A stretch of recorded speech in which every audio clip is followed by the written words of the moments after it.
নবী সাল্লাল্লাহু আলাইহি ওয়াসাল্লাম খেলার মাঠের পাশে দাঁড়ায় দাঁড়ায় কান্না আরম্ভ করলেন। আজকে এই খেলার মাঠের পাশে সব শিশুর বাবারা তাদেরকে কোলে কোলে করে বাড়িতে নিয়ে যায়। আমার বাবাই আমাকেও তো আজকে কোলে কোলে করে বাড়িতে নিয়ে যাইতে পারতো আমার বাবাই তো। আজকে আমি বাবা এরকমের করিয়া নবী কান্না করতেছেন, শিশুর নবী। ওদিকে ঘরের ভিতর সন্ধ্যা হয়ে গেল, ঘর থেকে নামিয়া শিশু মোহাম্মদকে দেখেন। রাস্তার লোকজনের কাছে জিজ্ঞাসা করতেছে, তোমরা মোহাম্মদকে দেখছো?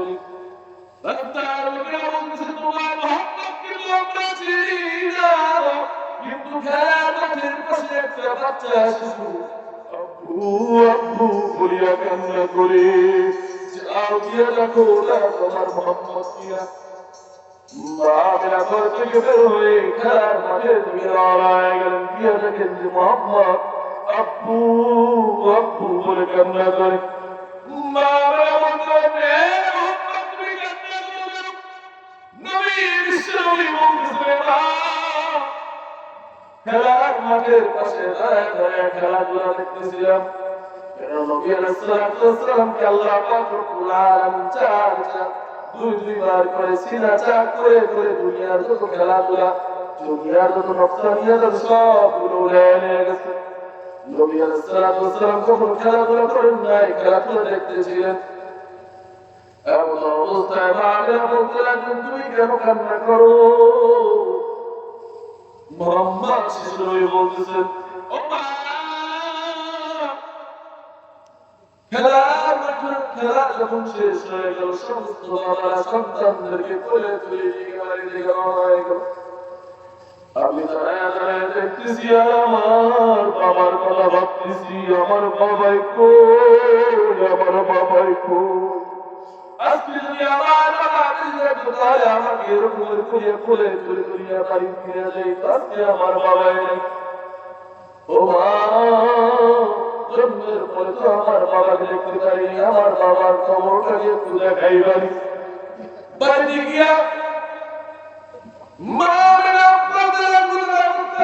আপনার সন্তানের খবরটা একটু দেখতে চাই। তখন মা মেয়েরা সবাই বাহনে করে রওনা করাইয়া দিলেন, যাও জায়গায় তোমার বাবার খবর গিয়ে দেখে আসো। দাসী মেহমান সহ রওনা। কিছু দূর যাওয়ার পরে মা মেয়েরা বলতে লাগলো, ওই যে দেখো তোমার বাবার খবর। গিয়ে মন ভরে তোমার বাবার খবরটা দেখে বিশ্বনবী বাহন থেকে নেমে বাবার কবরের পাশে গিয়ে কান্না করতেছেন। এরে বাবা, দুনিয়াতে ভূমিষ্ঠ হওয়ার পরে তোমার আমি আদর পাই নাই। আজকে সেদিন খেলার মাঠে গেলাম, গিয়ে তোমাকে খোঁজ করলাম, তাও পাইলাম না। কত সন্তান তাদের বাবার কবরে উঠিয়া বাড়িতে যায়, কিন্তু আমি যেতে পারি নাই। সন্তানদেরকে দুই গেলে দুইটা চুমু খেয়ে খেয়ে আদর করে করে বাড়িতে নিয়ে যায়, আমি যেতে পারি নাই রে বাবা। এরকমের করিয়া নবী আলাইহিস সালাম বিশ্বনবী কান্নাকাটি শুরু করলেন। ওদিকে আল্লাহ পাক রব্বুল আলামিনের আরশে আজিম জোশ করে গেল। আল্লাহ পাক রব্বুল আলামিন জিবরাইলকে বললেন, হে জিবরাইল আমিন, যাও যাও যাও, গিয়ে আমার নবীকে ওখান থেকে বাড়ির দিকে রওনা করাইয়া দাও। কারণ আমি আল্লাহ পাক রব্বুল আলামিন আমার নবীর কান্না বরদাস্ত করতে পারি না। এমনকি কাজ করা চলবে কেউই নবীর কান্না সহ্য করতে পারে না। যাও নিয়ে যাও, বাড়ির দিকে রওনা করাইয়া দাও। এভাবে وقال تعالى إن الله وملائكته يصلون على النبي يا أيها الذين آمنوا صلوا عليه وسلموا تسليما اللهم صل على سيدنا ونبينا وشفيعنا وحبيبنا ومولانا محمد صلى الله عليه وعلى آله وأصحابه وبارك وسلم. توحيدك يا غالي في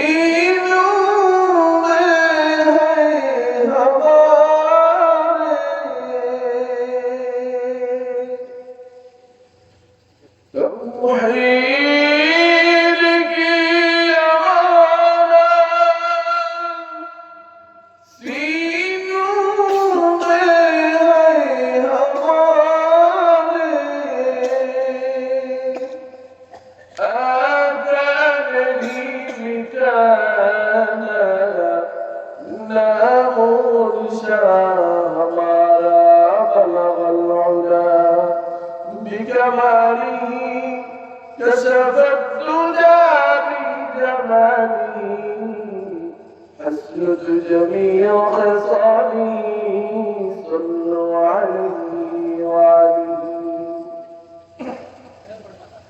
ভাবিস রে কখন,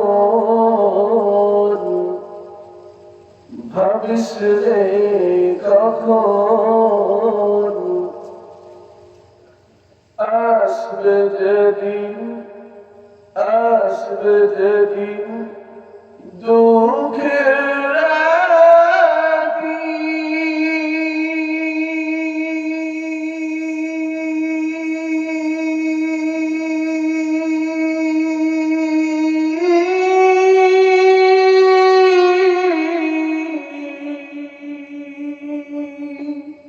ওই নাম হবে সঙ্গের সাথী, আসবে যেদিন, আসবে যেদিন দুঃখের রাতি।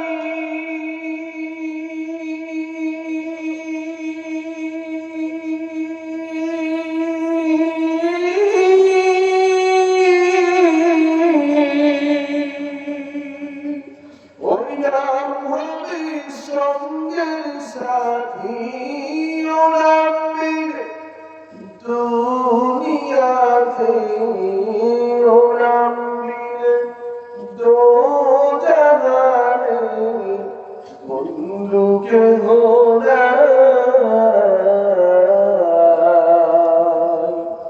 দিন থাকিতে লা ইলাহা ইল্লাল্লাহ, বলো ভাই বলো লা ইলাহা ইল্লাল্লাহ, লা ইলাহা ইল্লাল্লাহ, লা ইলাহা ইল্লাল্লাহ, লা ইলাহা ইল্লাল্লাহ মুহাম্মাদুর রাসূলুল্লাহ সাল্লাল্লাহু আলাইহি। আলহামদুলিল্লাহ, আল্লাহ পাক রব্বুল আলামিনের দরবারে লাখ কোটি শুকর ও সুজুদ, যে মহান পাক রব্বুল আলামিন আমাদেরকে এই জান্নাতি টুকরা বাগান মাহফিলের ময়দানে আসার এবং বসার তৌফিক দিয়েছেন, সেই জন্য সবাই কালিমাতুশ শুকর শুকরিয়া দান করি আলহামদুলিল্লাহ। আর আলহামদুলিল্লাহ, আল্লাহ পাক রব্বুল আলামিনের দরবারে আরো শুকর গুজার করি, যেই মহান পাক রব্বুল আলামিন এই ঘটনা বুঝাতে সবাই আপনাদেরকে ঝুলে মিলে বসার তৌফিক দিয়েছেন। আয়োজক কমিটি, আয়োজক যারা মাহফিলের শাহ হাফিজ হাসান সামিরি আমার বন্ধু মানুষ, আলহামদুলিল্লাহ অত্যন্ত ভালো মানুষ। তার উদ্যোগে তার বাবার উদ্যোগে এই মাহফিল প্রতি বছর যেন কায়েম রাখেন আল্লাহ তাআলা, সবাই বলেন আমিন। আল্লাহ তাআলার দরবারে শুকরিয়া জ্ঞাপন করি যে মহান পাক রব্বুল আলামিন আমাদেরকে আলেম মিলে বসার মতো তৌফিক দিয়েছেন, সেই জন্য সেই মহান সত্তা, সেই মহান পাক রব্বুল আলামিনের দরবারে আরো একবার কালিমাতুশ শুকর শুকরিয়া দান করি আলহামদুলিল্লাহ। আল্লাহ পাক রব্বুল আলামিন পবিত্র কোরআনে বিধানে বলেন, ওয়া খালাকতুল জিন্না ওয়াল ইনসা ইল্লা লিয়াবুদুন।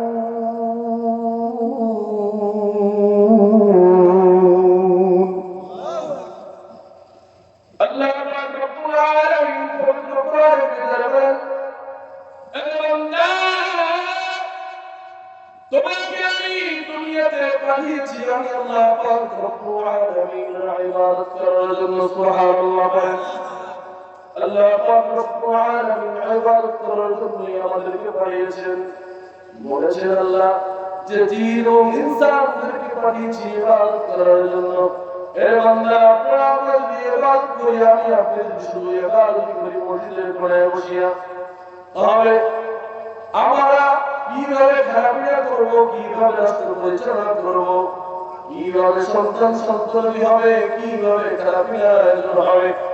পয়গম্বর নবী আলাইহিস সালাতু ওয়াস সালাম বলেন, এ বান্দা, এ আমার উম্মতেরা, তোমরা যদি তিনটা কাজ করো, তিনটা কাজ করার পরে যদি যেই কোনো কাজ করো, সেটা হোক রিক্সা চালানো, অটো চালানো, সেটা হোক মাঠে ঘাটে কাজ করা, সেটা হোক ব্যবসা প্রতিষ্ঠান ওপেন করা, যত কাজই করো, যদি তুমি হালাল হারামের প্রমিস করো, হারাম যদি বর্জন করো, হালাল অনুযায়ী যদি চলো, আর পাঁচ ওয়াক্ত নামাজ যদি আদায় করো, আর প্রত্যেক কাজের শুরুতে যদি বিসমিল্লাহির রহমানির রহিম বলে যদি আরম্ভ করো, এ বান্দা তুমি সেটা মাঠে কাজ করো, ঘাটে কাজ করো, এ বান্দা তুমি যদি ব্যবসা প্রতিষ্ঠান ওপেন করো, এ বান্দা সেটা যদি তুমি প্রধানমন্ত্রী হও, ভালো কাজ করো, এমপি মন্ত্রী যাই হও না কেন, এই তিনটা কাজ করার পরে যত কাজ করবো সবকিছুই আল্লাহ পাক রব্বুল আলামিন আপনার আর আমার আমলনামায় ইবাদতের সওয়াব দিয়ে দিবে। আল্লাহ পাক রব্বুল আলামিন কত সুন্দর করে দিয়েছেন, কত সহজ করে দিয়েছেন নবীর মাধ্যমে। নবী আলাইহিস সালাতু ওয়াস সালামের জিন্দেগি হলো সুন্নতের জিন্দেগি। আবার নবীর কষ্টের কাহিনী মানুষ শুনে চোখের পানি ধরে রাখতে পারবে না কোন উম্মত। আবার নবীর জিন্দেগি অনুযায়ী যদি কোন মুসলমান চলে, তাহলে ওই জান্নাত কেউ ঠেকায় রাখতে পারবে না। ওই আল্লাহ পাক রব্বুল আলামিন যদি নবীকে মহব্বত করার মাধ্যমে পাই, নবীকে মহব্বত করার মাধ্যমে পাইতে হবে, যদি পাইতে চান আল্লাহ পাক রব্বুল আলামিনকে। আবার নবী দুনিয়াতে কত কষ্ট করে জীবন যাপন করেছেন আপনারা অনেকেই জানেন। নবী আলাইহিস সালাতু ওয়াস সালাম ছোটবেলায় তার বাবা ইন্তেকাল করেছেন পৃথিবীতে আসার আগে। যখন নবী আলাইহিস সালাতু ওয়াস সালাম দুনিয়াতে আসলেন, আসার পরে তার মাতাকে আর পেলেন, তার পিতাকে পেলেন না। পৃথিবীতে আসার পরে নবীকে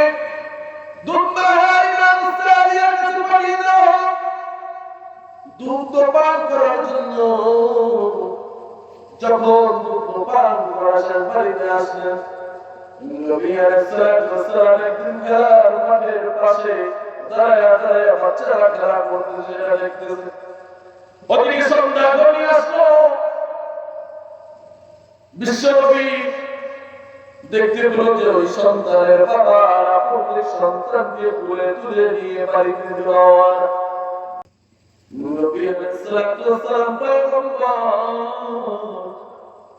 খেলার মাঠের পাশে দাঁড়ায়া কান্না আরম্ভ করলেন। আজকে এই খেলার মাঠের পাশে সব শিশুর বাবারা তাদেরকে কোলে কোলে করে বাড়িতে নিয়ে যায়। আমার বাবা আমাকেও তো আজকে করে বাড়ি নিয়ে যাইতে পারতো আমার বাবা একটু। আজকে আমি বাবা এরকমের করিয়া নবী কান্না করতেছেন, শিশুর নবী। ওদিকে ঘরের ভিতরে সন্ধ্যা হয়ে গেল, ঘর থেকে নামিয়া শিশু মোহাম্মদকে দেখেন। রাস্তার লোকজনের কাছে জিজ্ঞাসা করতেছে, তোমরা মোহাম্মদকে দেখছো? রাস্তার লোকেরা বলতেছে, তোমার মোহাম্মদকে তো আমরা চিনি না, কিন্তু খেলার মাঠের পাশে একটা বাচ্চা শিশু আব্বু আব্বু বলিয়া কান্না করে, যাও গিয়ে দেখো ওটা তোমার মোহাম্মদ কিনা। বাবা ঘর থেকে বের হয়ে খেলার মাঠে দিকে রওনা হয়ে গেলেন, গিয়ে দেখেন যে মোহাম্মদ আব্বু আব্বু বলে কান্না করে। বাবা বললেন, নবী বিশ্বনবী বলতেছেন, খেলার মাঠের পাশে দাঁড়ায় দাঁড়ায় খেলাধুলা দেখতেছিলাম। নবী আলাইহিস সালাতু ওয়াস সালামকে আল্লাহ পাক রব্বুল আলামিন চার দুইবার করে সিনা চাক করে করে দুনিয়ার যত খেলাধুলা, দুনিয়ার যত নকশানিয়াত সবগুলো উড়িয়ে নিয়ে গেছে। নবী আলাইহিস সালাতু ওয়াস সালাম কখনো খেলাধুলা করেন নাই, খেলাধুলা দেখতেছিলেন। এমন অবস্থায় মা আমিনা বলতে লাগলেন, তুমি কেন কান্না করো? মুহাম্মদ শিশু হয়ে বলতেছেন, ও মা, খেলার মাঠে খেলা যখন শেষ হয়ে গেল, সমস্ত বাবারা সন্তানদেরকে কোলে তুলে নিয়ে বাড়ি থেকে রওনা হয়ে গেল। আমি দাঁড়ায় দাঁড়ায় দেখতেছি আর আমার বাবার কথা ভাবতেছি, আমার বাবাই কই, আমার বাবাই কই। আজকে যদি আমার বাবা বেঁচে থাকতো তাহলে আমাকে এরকম করিয়া কোলে তুলে তুলিয়া বাড়ি ফিরে যাই, আজকে আমার বাবাই নেই। ও মা, জন্মের পরে তো আমার বাবাকে দেখতে পারিনি, আমার বাবার কবরটাকে একটু দেখাই পারি। বাড়িতে গিয়া মা আপনার সন্তানের কবরটা একটু দেখতে চাই। তখন মা মেয়েরা সবাইকে বাহুনি করে রওনা করাইয়া দিলেন, যাও জায়গায় তোমার বাবার কবর গিয়ে দেখে আসো। দাসী উম্মে আইমান সহ রওনা। কিছু দূর যাওয়ার পরে মা মেয়েরা বলতে লাগলো, ওই যে দেখো তোমার বাবার কবর।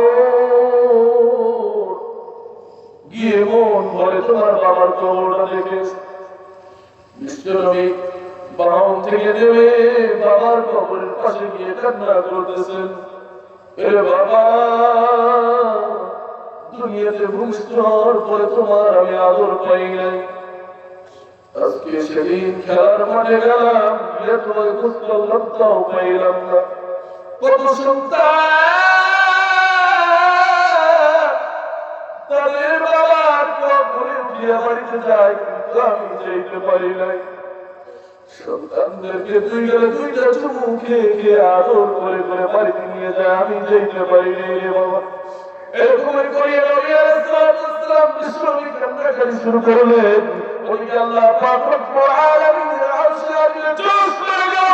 আল্লাহ পাক রব্বুল আলামিন জিবরাইলকে বললেন, হে জিবরাইল আমিন, যাও যাও যাও, গিয়ে আমার নবীকে ওখান থেকে বাড়ির দিকে রওনা করাইয়া দাও। কারণ আমি আল্লাহ পাক রব্বুল আলামিন আমার নবীর কান্না বরদাস্ত করতে পারি না। এমনকি কাজ করা তরুণরা কেউই নবীর কান্না সহ্য করতে পারে না। যাও নিয়ে যাও, বাড়ির দিকে রওনা করাইয়া দাও। এভাবে মুহাম্মদ সাল্লাল্লাহু আলাইহি ওয়াসাল্লাম বাড়ির দিকে রওনা হয়ে গেলেন। মা আমিনা সহ কিছু দূর যাওয়ার পরে মা আমিনা বলতে লাগলেন, ও দাসী উম্মে আইমান, আমাকে একটু খাওয়াইয়া দাও। আমি মা আমিনার বুকে বড় ব্যথা শুরু হয়ে গেছে। দাসী উম্মে আইমান আমাকে খাওয়াইয়া দিছে। খাওয়াইয়া দেওয়ার পরে মা আমিনা মাটিতে পড়ে গেলেন।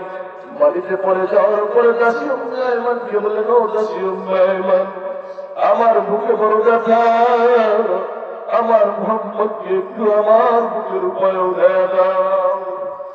দাসী উম্মে আইমান মুহাম্মদ সাল্লাল্লাহু আলাইহি ওয়াসাল্লামকে মা আমিনার বুকের উপরে উঠে দিলেন। মা আমিনা বলতে লাগলেন, হে মুহাম্মদ, দুনিয়াতে ভূমিষ্ঠ হওয়ার পরে তোমার বাবাকে দেখো নাই, এখন আমি তোমার মা, আমার বুকে বড় ব্যথা, এই শেষ বিদায়ের সালাম। এ মুহাম্মদ, আমিও তোমার মা, দুনিয়া থেকে বিদায় চির বিদায় হয়ে গেলাম। তুমি জন্মের মতো ছিল এতিম, মা বাবা হারায় এতিম হয়ে গেলাম। এভাবে বিশ্ব নবীর বাবাও চলে গেলেন, মাও চলে গেলেন। নবী আলাইহিস সালাতু ওয়াস সালাম তায়েফের ময়দানে ইসলামের দাওয়াত দিয়ে গেলেন। সেখানেও মক্কার কাফেররা শিশু বাচ্চাদেরকে দিলেন পাগল পাগল বলিয়া, তারপরে তারা পাথর নিক্ষেপ করলো। নবী আলাইহিস সালাতু ওয়াস সালামের দান মুবারক শহীদ হল। নবী আলাইহিস সালাতু ওয়াস সালামের শরীর ক্ষতবিক্ষত হয়ে গেল, রক্ত ঝরতে শুরু করলো।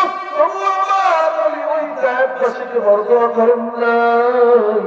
সেই নবীর উম্মতের জন্য কতটা রহমত ছিল, সেই নবীর উম্মত আমরা সেই নবীর অনুযায়ী যদি জিন্দেগি পালন করতে পারি, তাহলে দুনিয়াতেও কামিয়াব হবো, আখিরাতেও কামিয়াব হয়ে যাবো। ওই কিয়ামতের ময়দানে হাউজে কাউসারের পানিও পান করতে পারবো। এই ঘটনা বলার উদ্দেশ্য হলো, দুনিয়াতে আমরা অনেক কষ্ট করে চলি, অনেক ওষুধ সুযোগে রাখি, অনেক মানুষের অত্যাচার সহ্য করি, কিন্তু নবীর চেয়ে বেশি অত্যাচার আমরা সহ্য করতে পারি ঠিক কিনা? এজন্য নবীর জিন্দেগি গ্রহণ করতে হবে। এই হোক ভাইরা আমার, আজকে আপনাদের মাঝে এসেছি আমি একটু দোয়া নেওয়ার জন্য। শাহাবুল হাসান সাবরি আমার বন্ধু মানুষ, তার জন্য দোয়া করবেন, তার বাবার জন্য দোয়া করবেন। আমি আপনাদের জন্য দোয়া করি, এলাকার সমস্ত ভাই মুরব্বিদের জন্য দোয়া করি। আল্লাহ তাআলা সবাইকে